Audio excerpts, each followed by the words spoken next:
오늘 한번 그림을 한번 볼까요? 어디서 많이 본 그림이죠. 영화 배너에서 잘돈했었더니 딱 네 마리 흰 백마를 이제 몰고 이제 승리하는 장면이죠. 그렇죠? 메살라하고 메살라는 검은 말을, 우리 배너는 하얀 말을 몰고 이제 승리하는 장면. 특별히 이제 기억났던 것은 뭐냐면 친구 메살라는 저 뒤에 까만 말이 있는데 까만 말을 채찍으로 다스려요. 그런데 배너는 사랑으로 말을 다스려요. 결국은 이제 승리하는 그런 장면이죠. 이 네 마리 말 이름을 알겠습니까? 하늘에 있는 별의 이름을 다 따가지고 만들었는데 리켈, 알테이르, 안타테레스, 알데바란이라는 그런 말들의 이름을 갖고 있습니다. 아주 명마죠. 준마라 그럽니다. 자, 미국에서 야생마를 최고의 준마, 명마로 길들일 때 이렇게 합니다. 먼저 말을 급류 속에다가 이제 말을 몰아넣고 지치게 해요. 그 다음에 다시 물에서 이제 건져내 가지고 모래가 채워진 경기장에 몰아넣고 쉬지 않고 또 뛰게 합니다. 그리고 마침내 지쳐서 한 발자국도 나아갈 수 없을 때 말이 쓰러진다는 거예요. 그때부터 말이 자기를 포기하고 조련사의 손에 자신을 온전히 내맡깁니다. 그 순간부터 그 말은 최고의 준마로, 최고의 명마로 자라나게 된다는 거예요. 오늘날 많은 사람들은 아무 문제 없이 잘 나갈 때는 자기 인생의 고삐를 결코 주님께 넘겨주지 않는다는 거예요. 그때 주님은 큰 문제나 시련의 용광로 속에서 이제 머물 수 있도록 그를 몰아넣어서 결국은 자기 자신을 포기하게 만들어서 주님께 이제 쓰임받도록 만들어 드린다는 거예요. 결국 우리가 시련이라든지 어떤 큰 유혹 같은 것을 당해가지고 자기 자신의 인생의 고삐를 넘겨주도록 우리 주님께서 우리를 사용하시고 만든다는 거죠. 그리고 결국 그가 하나님 저는 아무것도 할 수 없어요 라고 주님 앞에 나올 때 주님이 그를 새로운 축복의 장으로 만들어 가시고 그를 헌신의 장으로 사용하신다는 것이에요. 오늘 본문을 통해서 우리는 하나님께 쓰임받는 성도에 관해서 오늘 은혜를 나누려고 합니다. 오늘 본문을 보면 당시 대제사장들은 사람들이 예수님을 따르는 것을 막으려고 나사로까지 죽이려고 모의를 해요. 왜 그랬을까요? 자, 예수님께서 11장 우리가 상고를 했습니다마는 나사로가 죽을 병에 걸려서 죽었어요. 그래서 무덤에 들어간 지 나흘이 됐단 말이에요. 그때 예수님께서 나사로야 나오너라 그랬을 때 그가 수족이 이제 배에 묶인 채로 뛰쳐나오게 되죠. 그 일을 통해서 나사로가 살았단 말이에요. 그러다 보니까 많은 민중들이 예수님을 따를 뿐만 아니라 나사로까지 이제 따르면서 예수님을 믿게 돼요. 그걸 보니까 너무 속상해가지고 나사로까지 죽이려고 모의를 했다 그런 말이에요.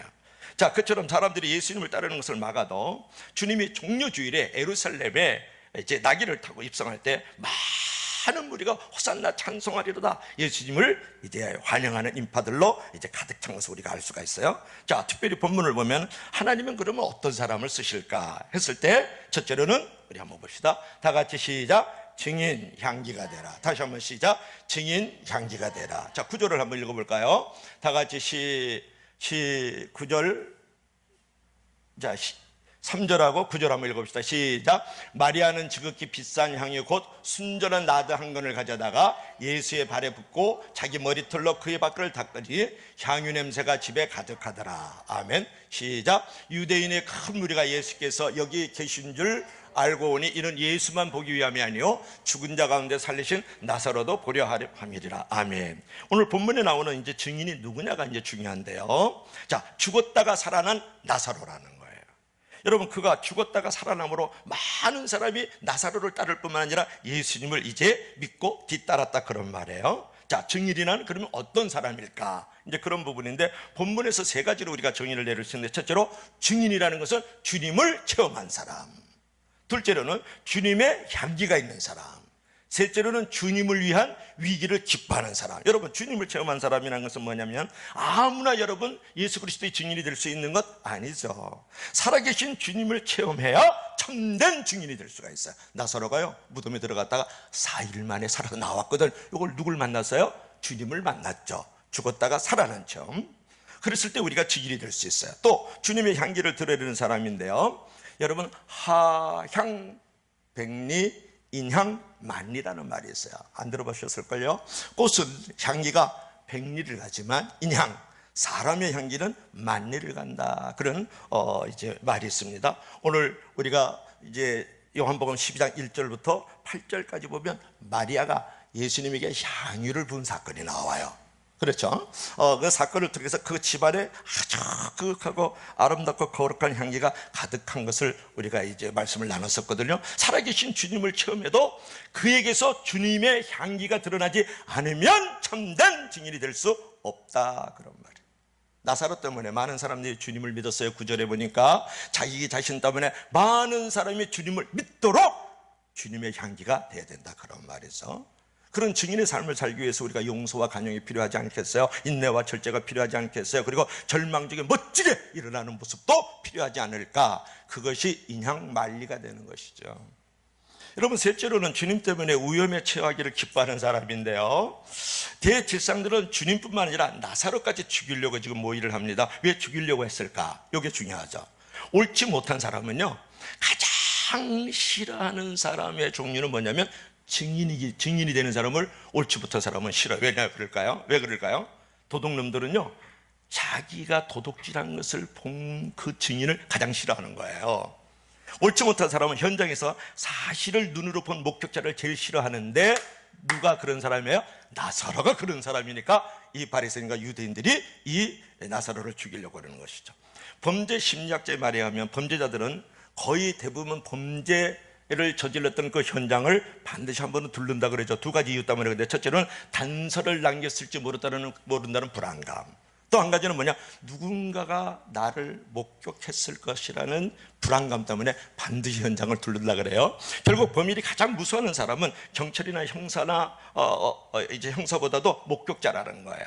그래서 목격자가 있으면 목격자까지 없애버리려고 하는 것이거든요. 결국 나쁜 사람이 제일 싫어하는 사람은 뭐냐면 목격자, 즉 증인이에요. 그래서 누구를 죽이려고 그럴까요?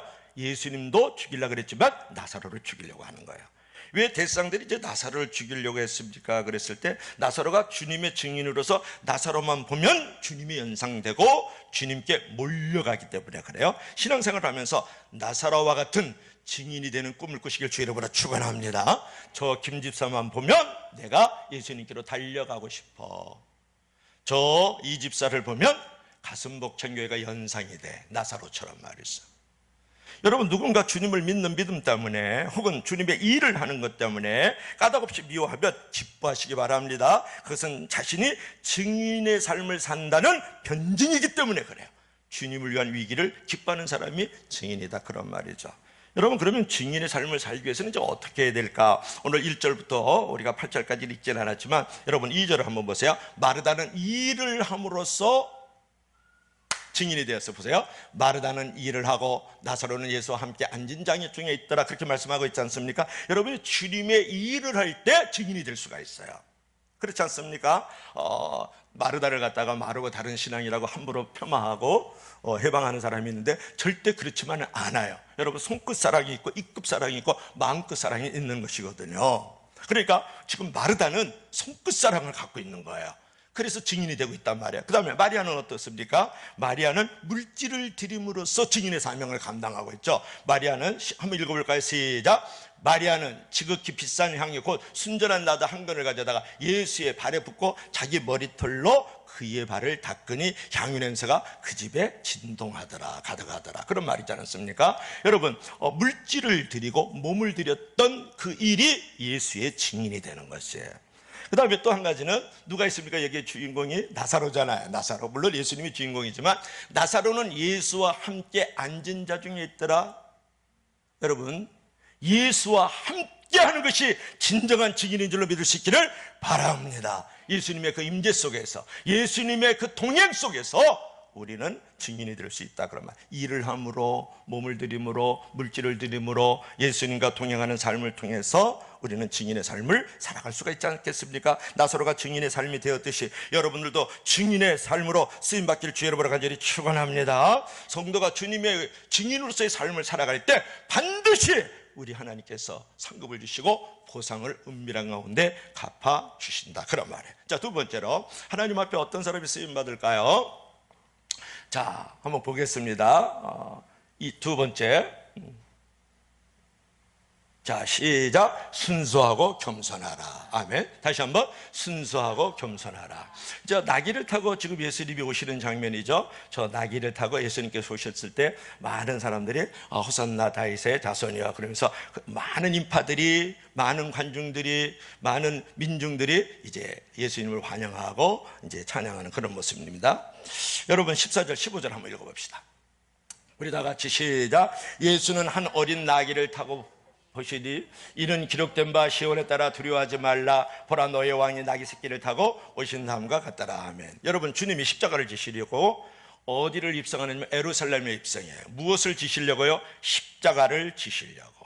백성들이 종려나무 가지를 들고 환영해서 그 주일을 종려주일이라 그러지 않습니까? 2주일 전에 상고를 했었죠. 종려주일부터 한 주간 동안을 고난주간이다 그렇게 말을 합니다. 자, 주님이 예루살렘에 입성하실 때 무엇을 탔습니까? 백마가 아닌 어린 나귀를 탔다라는 거예요. 그림 한번 볼까요? 자, 어린 나귀를 탔다 그런 말이에요. 어미 나귀는 없었기 때문입니까? no, 그렇지 않아요. 오늘 14절에 보니까 백마가 아닌 어린 나귀를 탔습니다. 어미 나귀가 없었기 때문에 새끼 나귀를 탔을까요? 그렇지 않아요. 마태복음 21장 2절에서 주님은 말씀하십니다. 다 같이 시작. 이르시되 너희는 맞은편 마을로 가라. 그리하면 곧 메인 나귀와 나귀 새끼가 함께 있는 것을 보리니 풀어 내게로 끌고 오라. 그렇게 말씀을 했어요. 그래서 제자들이 나귀와 나귀 새끼를 함께 끌고 왔다. 마태복음 21장 7절에서 그처럼 주님 앞에 어미 나귀와 어린 나귀가 함께 있었지만 주님은 어린 나귀를 탔다 그런 말이에요. 여기서 왜 어미 나귀를 타지 않고 새끼 나귀를 탔을까? 무슨 의미일까요? 그것은 순수한 성도를 선호하신다는 의미를 갖고 있는 것이에요. 여러분 어미 나귀나 이제 백마 같은 거면 사람과 짐을 태우지 않습니까? 근데 어미 나귀는 사람과 짐을 태우는 데서 경험이 많은 프로예요. 어미 나귀는 사람과 짐을 싣는데 아주 프로란 말이에요. 근데 어린 나귀는 완전히 아마추어거든요. 프로라는 건 전문가잖아요. 아마추어는 비전문가를 말하거든요. 사람을 태워본 적도 없고 돈도 없고 배경도 없고 그저 순수하고 깨끗한 것 하나뿐인 것이 새끼 나귀예요.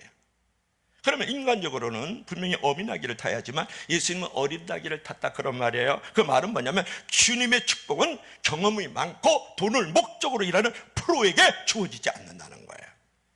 하나님의 영광을 위해서 맡은 분야에서 프로 이상의 실력을 갖추되 아주 전문가로서의 실력을 갖추되 항상 아마추어처럼 순수하고 겸손함을 잃지 말라는 주님의 메시지가 여기 있는 거예요.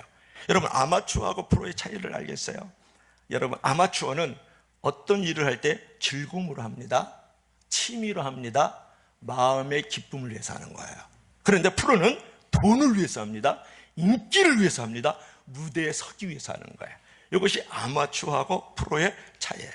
여러분 아마추어의 신앙을 가지고 있습니까? 프로의 신앙을 가지고 있습니까? 우리가 프로처럼 실력을 전문성을 가지고 이제 일을 할지라도 우리가 순수하고 깨끗함을 잃지 말아야 된다 그런 말이에요. 여러분 복된 인생을 살려고 하면은 절대 돈이 앞서게 하지 마십시오. 하나님 관계에서도 돈의 문제를 개입시키면 축복받지 못해요. 하나님은 순수한 아마추어를 돈을 목적으로 하는 프로보다 더 축복하고 더 그를 사용하신다는 사실을 잊지 마십시오. 가끔 어떤 일을 시작하려고 하면 부정적인 말을 하는 사람이 있어요. 아유 돈도 없이 어떻게 시작하려고 그러냐고. 지금 그런 일이 되겠어요? 이렇게 호들갑을 볼 때는 아주 네거티브한 사람이 있거든요. 예를 들면 검은 것이 있고 하얀 것이 있어요. 그러면 검은 것을 검다 그러고 하얀 것도 검다고 하는 사람이 있어요. 또 어떤 사람은 검은 것은 검고 하얀 것은 하얗다고 말하는 사람이 있어요. 어떤 사람은 검은 것도 하얗다고 말하고 하얀 것은 더 하얗다고 말하는 사람이 있어요. 검은 것도 나중에 하얘질 걸 생각해서. 자, 우리말로 다시 한번 해볼까요? 자, 나쁜 것이 있고 좋은 것이 있어요. 어떤 사람은 나쁜 것을 하고 좋은 것도 나쁜 걸 하고 말하는 부류의 사람이 있어요. 어떤 사람은 나쁜 것은 나쁜 것, 좋은 것은 좋은 것이라고 말하는 사람이 있어요. 어떤 사람은 나쁜 것도 좋다고 말하고 좋은 것은 더 좋다고 말하는 사람이 있어요. 왜냐? 나쁜 것조차도 하나님께서 목적을 선하게 사용하시므로 좋은 것을 만들기 때문에 나쁜 것도 좋은 것, 좋은 것도 좋은 것이라고 말하는 사람이 있어요. 여러분 어떤 부류의 사람이냐 그렇게 물어보고 있는데요. 자, 돈이 없이 어떻게 하려고 합니까? 지금 그런 일이 됩니까? 라고 말하는 사람들은 프로예요. 그러나 순수한 아마추어들이 하는 말이 아니에요. 이번에 페루에 우리가 선교 후원을 하는 박정환 선교사님이 선교 편지를 보내왔어요. 그 아마존강 입구에 들어가는 이제 거기서 학원 선교를 하시는 분이에요. 직원이 한 70명 되고 학생들이 한 300여 명 되는데 그 호산나 학교라고. 근데 그 학교가 너무 지금 어려워졌어요. 코로나 때문에 애들이 호산나 학교를 올 수가 없는 거예요. 3개월치가 120달러예요. 우리나라로 한 15만 원 되지 않겠습니까? 그 돈이 없으니까 학교에 올 수가 없고, 또 우리 박정환 선교사님 입장에서는 그 학교를 운영을 해야 돼. 직원에게 돈도 줘야 되지만 학생들이 와서 공부를 해야 선교가 될 거 아니에요. 학원 선교가. 그래서 그런 어려움을 이제 토로를 했는데 적어도 한 학급이 지금 한 30명 되는데 그 가운데 한 2명 정도를 장학금을 줘야 되겠다라는 기도 편지를 보내왔어요. 그래서 우리가 선교부에서 그 편지를 우리가 받아보면서 한 분 권사님이 이런 말을 했어요. 목사님, 재난 구호금 있지 않습니까? 그게 15만 원인데 제가 항부자하겠습니다. 아멘도 안 하는 줄로 믿을 수 있길 바랍니다. 재난구호금 항부자. 그래 옆에다가 정경희 사무도 흥분해서 저도 항부자하겠습니다. 이렇게 된 거예요. 그래서 몇 구자가 지금 모아졌어요. 그래서 적어도 10구자 이상은 보내겠다. 한 150만 원 이상은 보낼 수 있겠다라고 지금 얘기를 했습니다. 여러분 이 부분에 대해서 어떻게 생각하십니까? 자, 연약하고 경험 없는 어린 나귀도 주가 쓰시겠다고 하니까 쓰임받은 것처럼 아무리 부족하고 연약한다 할지라도 하나님이 쓰시겠다고 하면 쓰임을 받는 줄로 믿을 수 있기를 바랍니다.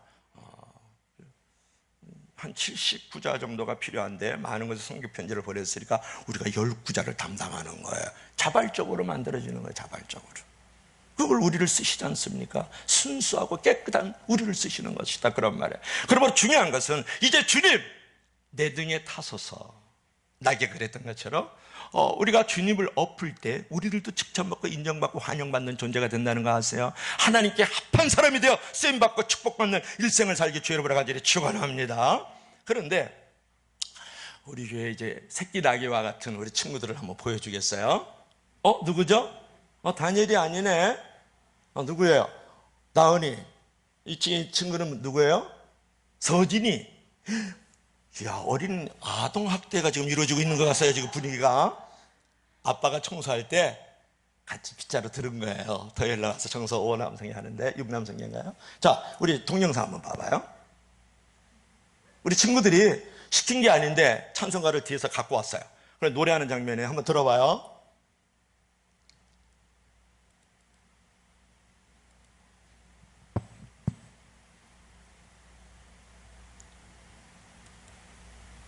안 돼요?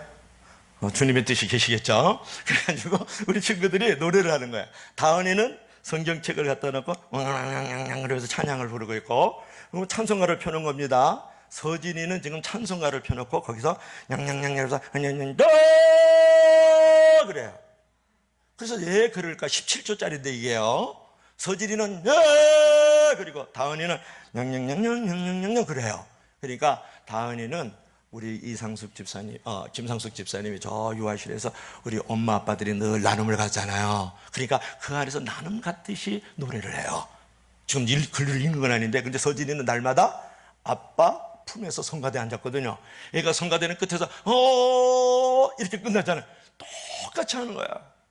이거 보면 너무 은혜스러운데 그래서 내가 보면서 야, 성가대에서 소프라노, 엘터, 테너, 베이스 4부 하면 똑바로 맞추세요. 그렇게 안 하면 지금 은혜가 안 됩니다. 이렇게 따져 물어가면서 그냥 철저히고 율법주의로 행위주의로 하는 찬양보다도 어린 나귀 새끼와 같은 우리 서진이, 나은이 같은 그런 친구들이 노래가 제대로 안 되지만 순수하고 깨끗하게 담백하게 노래를 부르는 것을 하나님이 더 사랑하시는 줄 믿을 수 있기를 바랍니다. 그 말씀을 하려고 그랬던 거예요. 오늘날 이제 안 사람하고 저하고 차를 타고 가는데 조수석에 우리 다니엘을 옆에 안 사람이 끌어안고 저랑 어디 길을 가다가 제가 우리 다니엘한테 물어봐요. 다니엘, 구름 누가 만들었어? 하나님. 이래요. 꽃 누가 만들었어? 하나님. 차는 누가 만들었어? 하나님. 할머니 누가 만들었어? 하나님. 그래요. 할아버지 누가 만들었어? 하나님. 이렇게 얘기를 해요. 그럴 때 제가 지금 운전을 하면서 물어봅니다. 다니엘은 누가 만들었어? 하나님. 그래요. 하나님은 누가 만들었어? 내가 이렇게 물어본 거예요. 근데 얘가 대답을 안 하고 10초가 지나가는 거예요. 여러분, 그때가 얼마나 길고 무거운 분위기인 줄 알죠? 하나님 하다가 이게 10초가 쫙 지나가는데 얘가 지금 어떻게 대답을 할까요? 어떻게 대답을 했을까요? 한번 상상 한번 해보실래요, 은진이? 10초가 지나가요. 근데 그때의 다니엘이 하는 말을 들어보세요. 십자가 교회 안에 있어! 그러는 거예요, 여러분.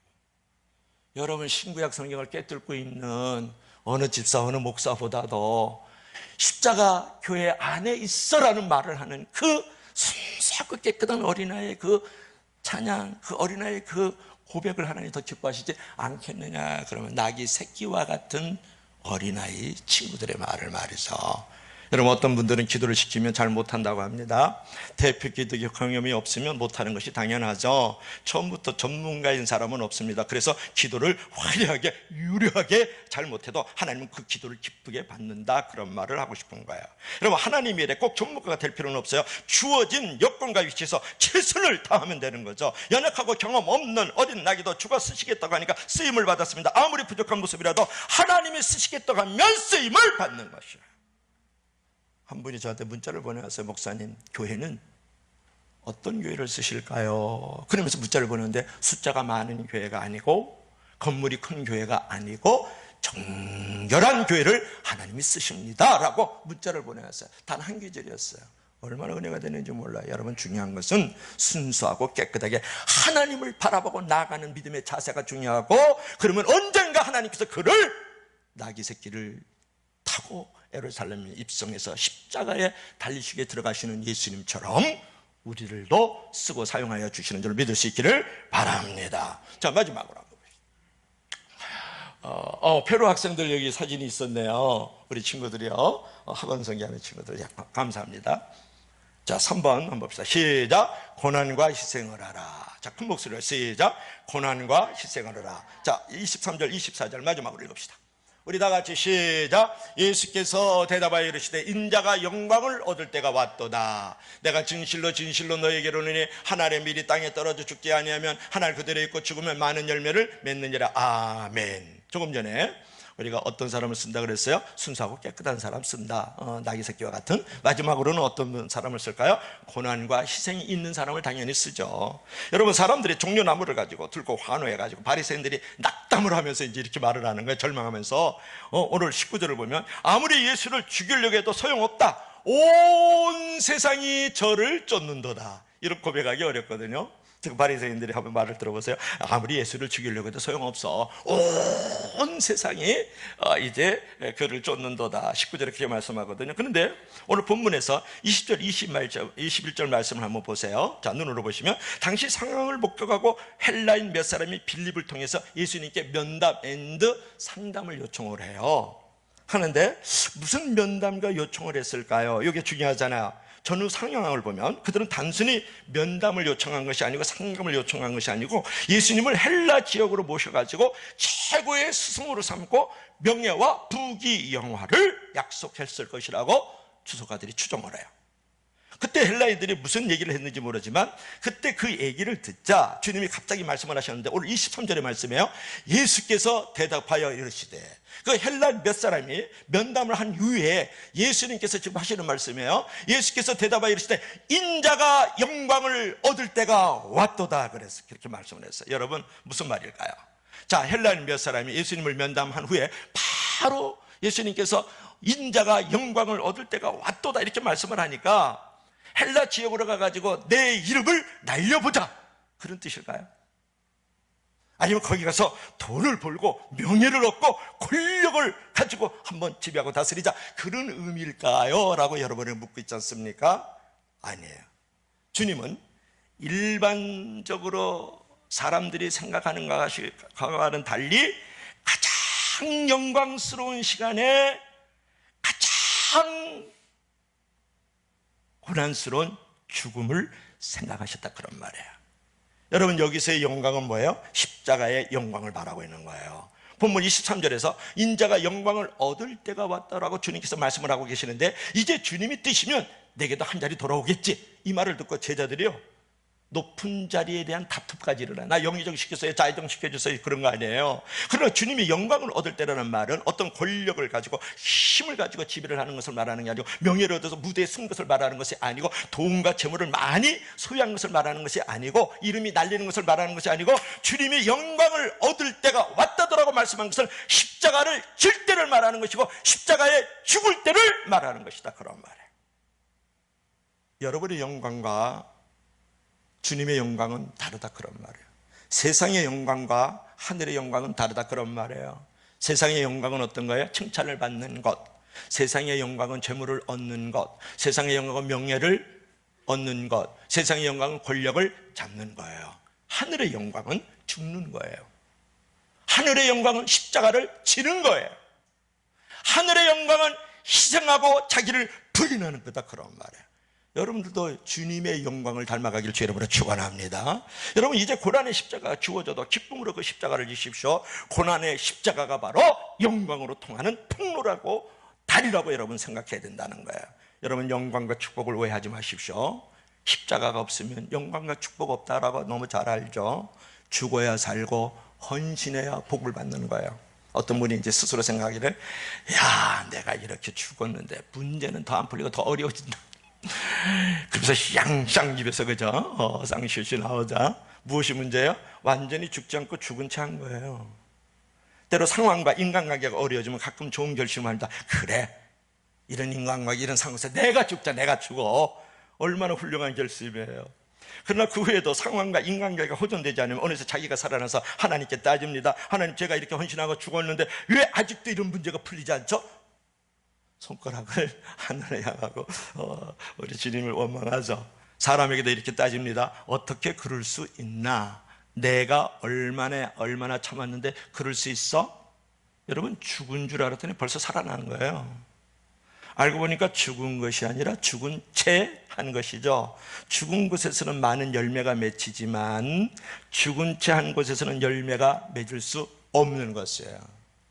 그렇잖아요. 하나의 미랄이 떨어지면 하나를 그대로 있고, 죽으면 많은 열매를 맺을, 오늘 마지막 24절의 말씀이지 않습니까? 여러분, 죽은 것이 아니라 죽은 채 하는 신앙을 가지면 안 돼요. 어떤 사람은 죽은 것 같이 말을 하는데 죽은 채 하고 있어요. 정치꾼과 같은 신앙꾼이 되지 말아라, 이제 그런 부분이에요. 여러분, 선거철을 이번에 보냈는데 이 후보자들의 겸손히 허리를 굽히고 죽은 사람처럼 행동하지만 선거가 끝나면 어느새 허리가 펴지고 머리가 뻣뻣해지고 어깨에다 힘을 주고 다니잖아요. 그거는 죽은 것이 아니라 죽은 채 한 것이고, 그는 정치꾼이라는 거예요. 우리도 신앙생활할 때 그런 정치꾼과 같은 신앙꾼이 되면 안 된다는 거예요. 십자가가 없으면 행복은 없죠. 행복의 필수 요소는 뭔지 아세요? 십자가와 헌신이 있을 때 행복해요.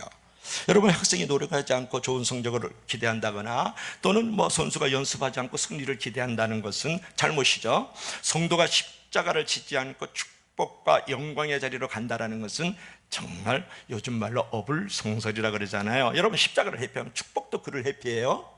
여러분, 십자가를 회피하면 영광도 그를 회피합니다. 내가 십자가를 회피하면 그에게 인정도 회피가 되는 거예요. 그러니까 십자가를 기꺼이 지면 하나님도 기꺼이 축복을 내려주시고 영광을 주시고 인정도 주시고 높은 무대에 궁극적으로 세워주는 줄로 믿을 수 있기를 바랍니다. 여러분, 신학적 주제 가운데에서 이거 한번 읽어봅시다. 다 같이 시작. 십자가가 없으면 영광도 없다. 시작. 십자가가 없으면 행복도 없다. 여러분, 신학적 주제 가운데 아주 중요한 주제가 있는데 The Passion of Christ라 그래서 그리스도의 순환이라 그래요. 이게 The Passion of Christ라는데 그리스도의 순환, 이 숫자라는 것은 뭐냐 그러면은 받아들이는 고난이다, 그런 의미를 가지고 있어요. 그래서 이것을 해석할 때 그리스도의 순환이라고도 해석을 하고, 여러분, 여기서의 이 패션이라는 단어는 원래 영어로 열정을 말합니다. 정열을 말합니다. 그래서 그리스도의 정열이다, 이렇게도 해석을 하는 거예요. 왜 그럴까요? 여러분, 한국말로 그리스도의 순환이라고 더 패션 오브 크라이스트를 얘기를 하는데, 주님의 순환의 때는 언제를 말하냐면 더 패션 오브 크라이스트라는 이 신학적 주제는 예수님께서 최후의 만찬, 우리 잘 알죠. 라스트 서퍼에서 마지막으로 제자들과 밥을 먹지 않습니까? 그 최후의 만찬서부터 시작해서 쭉 십자가에 달려 죽으시기까지를 갖다가 더 패션 오브 크라이스트라 그래. 그리스도의 순환이라는 주제를 거기서 갖는 거예요. 그런데 이 패션이라는 말은 조금 전에 말씀을 드렸는데 한국말로 하면 뭐라고요? 순환이라고 번역하지만 이것을 열정이라고 그래요. 정열이라고 하는 거예요. 그러니까 결국은 그리스도의 순환은 그리스도께서 정열적으로 맞이한 것이다, 그런 의미를 갖고 있는 거예요. 왜 제가 이렇게 어려운 얘기를 하고 있을까요?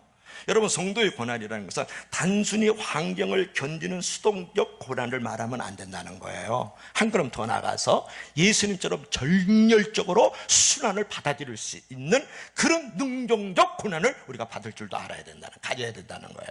예를 들어서 매일 새벽기도는 불편하지 않아요. 특별 새벽기도 이제 하게 되면 그래도 오늘 삼여성교회 특성이니까 찬송하러 나가야지. 그것을 갖다가 뭐라 그러냐면 이제 당하는 수동적 고난을 말하는 거예요. 내가 운명처럼 당해서 오는 고난을 받아들이는 거예요. 물론 그것조차도 주님이 기쁘시게 받아요. 다들 나가는데 나빠지면 또 목사님 째려보고 또 하나님께서도 나를 보고 계시는 것 같고, 그러니까 할 수 없이 나간다. 그래서 운명적 당하는 입장의 고난을 수동적 고난이라 그래. 그런데 날마다 내가 새벽기도 나가야 돼. 아니 특성이 중요한 게 아니야. 내가 기도는 해야 돼. 그러면서 막 전도를 그렇게 한다든지, 봉사를 그렇게 한다든지, 청소를 그렇게 한다든지, 기도를 그렇게 하면서 내가 선택을 해가지고 행하는 고난의 자리를 올라가는 것은 능동적 고난이라고. 그러니까 예수님께서는 능동적 고난인 거예요. 정열을 가지고, 열정을 가지고 그 고난조차를 내가 받아들인 거예요. 그래서 예수님께서는 선택해가지고 행하는 능동적 고난을 가지고 있는 거예요. 여러분은 어쩔 수 없는 운명 속에서 당하는 고난을 가지고 있습니까? 수동적 고난? 아니면 능동적 고난, 내가 앞서 선택해서 그거 운명 자체도 사랑하면서 행하는 고난을 갖고 있느냐고 여러분에게 물어보는 거예요. 때로는 고난을 당하는 자와 함께하기 위해서 자기 안전도 내어놓을 정도로 선택하고 행하는 능동적 고난을 여러분 가져야 된다고 생각하지 않습니까? 예수를 믿어도 늘 당하는, 운명처럼 당하는 그런 수동적 고난 때문에 아파하고 괴로워하고 힘들게 살지 마세요. 이왕 주어진 것이라면 선택하고 행하는 능동적 고난을 가지고 기쁨과 보람, 하늘에서의 상급과 면류관을 가질 수 있기를 주의 이름으로 간절히 축원합니다. 그런 신앙의 고백이 있을 때 하나님이 글을 쓰시는 거예요. 수동적 고난을 갖고 있는 사람은 아무리 쓸고 닦고 있어도요, 주님께서 하늘나라에서 기록이 안 돼요. 상급으로.